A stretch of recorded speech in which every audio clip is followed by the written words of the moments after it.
जय माता दी दोस्तों, स्टॉक मार्केट ट्रेडिंग में आपका दिल से स्वागत करते हैं। कहीं आप हमारे चैनल पहली बार विजिट किए जरूर सब्सक्राइब करिए लेटेस्ट और जेन्युइन इन्फॉर्मेशन पाने के लिए। देखिए, सब्सक्राइब नहीं करेंगे तो नोटिफिकेशन नहीं आएगा, नोटिफिकेशन नहीं आएगा तो कहीं ना कहीं किसी न किसी अपॉर्चुनिटी को मिस करेंगे और फिर बाद में देखें तो फिर कहेंगे कि यस अपॉर्चुनिटी मिस हो चुका है।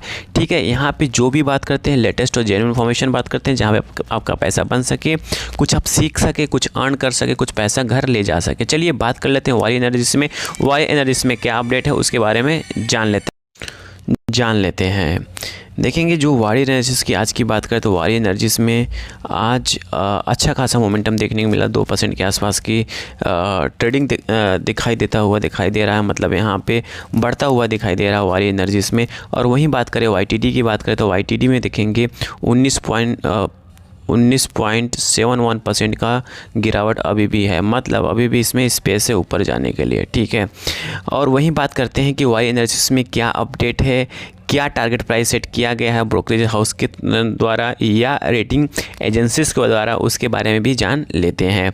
यहाँ पे देखेंगे नुवावा Institutional of Equities has initiated the coverage वारी energies with by rating and target price 2805 रुपये। मतलब यहाँ पे 2805 रुपये का इन्होंने टारगेट प्राइस रखा है, अपसाइड 25%, मतलब करेंट रेट से 25% का इन्होंने बाई की रेटिंग दिया, मतलब 25% ऊपर जा सकता है।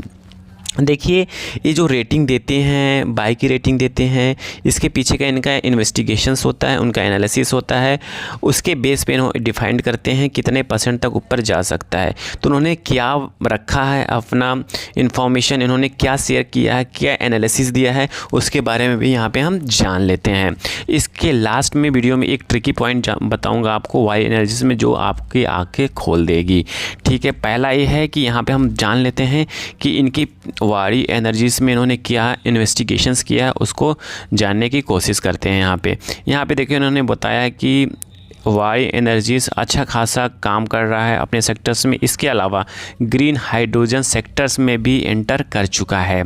फिर उसके बाद इन्होंने बताया है कि ब्रोकरेज सेड द एक्सेप्टेड वारी renew EBITDA grow at compounded annually rate 30 से 54%, मतलब इनका जो ईबिटा में ग्रोथ देखा जा रहा है वो 30 से 55% के आसपास देखा जा रहा है।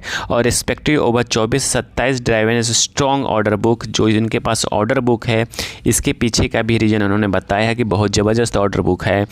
फिर उसके बाद capacity ramp up the margin expenses various the potentially execute long term strategy become horizontally vertically integrated new energy play with Nuvama set. आंसू ये बताते हैं कि भाई इनका जो ग्रोथ है हॉरिजॉन्टली वर्टिकली दोनों साइड से है। और इन्होंने ये भी बताया है अपनी रिपोर्ट में कि वारी energies operate the India largest solar module business, shifting the focus the moderate margin LMM component module, high margin DSR modules move the Nuama believe will be significant boost profitability. Company order book is the 26.5 gigawatts value of the 500 billion का है। ठीक है, इन दिसंबर 2024 तक इतना order book है इनके पास। But देखिए, हर company के पीछे कुछ ना कुछ नेगेटिव चीज़ें होती हैं। अब उस नेगेटिव चीज़ों को हम जानने की कोशिश करते हैं जो इस कंपनी का वोलेटिलिटी को अधिक कर देती है, इसके शेयर को वोलेटाइल अधिक बना देती है। उसके पीछे का हम रीजन अब जानने जा रहे हैं। Nuvama set the background the into the solar cell the wafer manufacturing excellent margin lifting the EBITDA margin इतना बढ़ गया। ठीक है, फिर उसके बाद इन्होंने ये भी बताया है कि सोलर सेल प्लांट में भी ये काम कर रहे हैं अच्छा खासा और तेज़ी से बढ़ रहे हैं। और 2026 तक 8 बिलियन का मार्केट कैप इनका मतलब हो जाएगा।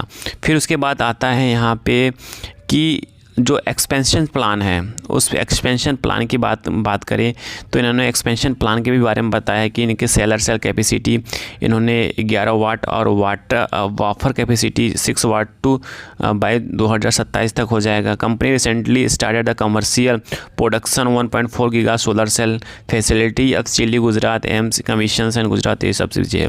इतने सारे सब कुछ भरा पड़ा हुआ है। ठीक है, वाई एनर्जीज कंपटीशन डायरेक्ट किसके साथ है, किसके साथ बताइए, किसके साथ है? अडानी ग्रीन के साथ। ठीक है, यहाँ पर सबसे बड़ा जो रिस्क फ्लैग आता है वाई एनर्जीज में वो है आपका देखिए Nuvama flags the potential risk from the declined import tariff rising the competitions and possibility module the over capacity of the maintaining that while integrated the business module earlier over the advantage the green hydrogen energy strong could be mitigate the these risk mitigate this मतलब कि इस risk को hydrogen कर सकते हैं। भाई simple सी बात है, रिस्क इम्पोर्ट ड्यूटी तो लगना है टैरिफ, और इनका 50% जो होता है ना, अब यहाँ आप जान लीजिए 50% जो बिज़नेस होता है ना इनका यूएस से होता है सीधे, ठीक है। ये सबसे बड़ा रूट कॉज है, सबसे बड़ा रिस्क है, ठीक है। इसलिए इनका शेयर हमेशा ऊपर नीचे करता रहता है, ठीक है। जब तक ये इस पे फाइनल डिसीजन नहीं हो जाता तब तक ये अपना बिजनेस शिफ्ट नहीं कर लेते हैं इंडिया में मैक्सिमम, तब जाके इसमें कुछ वॉलेटिलिटी कम होगी प्लस थोड़ा सा स्टेबल होगा, नहीं तो इसमें हाई वॉलेटाइल आपको देखने को मिलेगा और हमेशा आपका सांस ऊपर नीचे होता रहेगा कहीं आप इसमें इन्वेस्टेड हैं तो। क्योंकि सबसे बड़ा रिस्क यही है टैरिफ का। जब तक का टैरिफ वाला इशू रिजॉल्व नहीं हो जाता है तब तक इसमें ऐसा ही ऊपर नीचे होता रहेगा। आई थिंक सारी इन्फॉर्मेशन आपको समझ में आ चुकी प्लीज़ लाइक एंड सब्सक्राइब करिए, दोस्तों के साथ जरूर शेयर करिए। Thank you for watching this video.